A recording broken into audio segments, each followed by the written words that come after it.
Thina sawufelela uhambe. Bale gqoza siphathela nento. Bekumele isabe ngomvuma. Ama Bastama. Akangena nomvuma kuhle. Usiphathele. Kanza namagqirha ke lempela. Ma uzumisa ingqondo mhlekazi.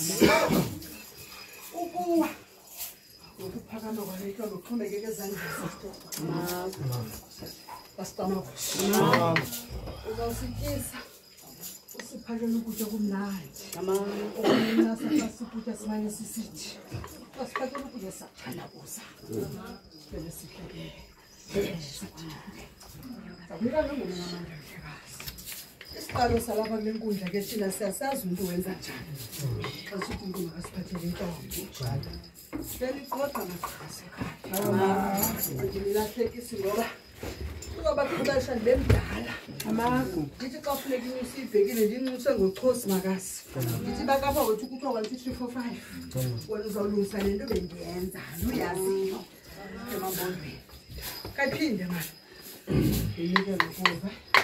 Nabona ye yabayeza nango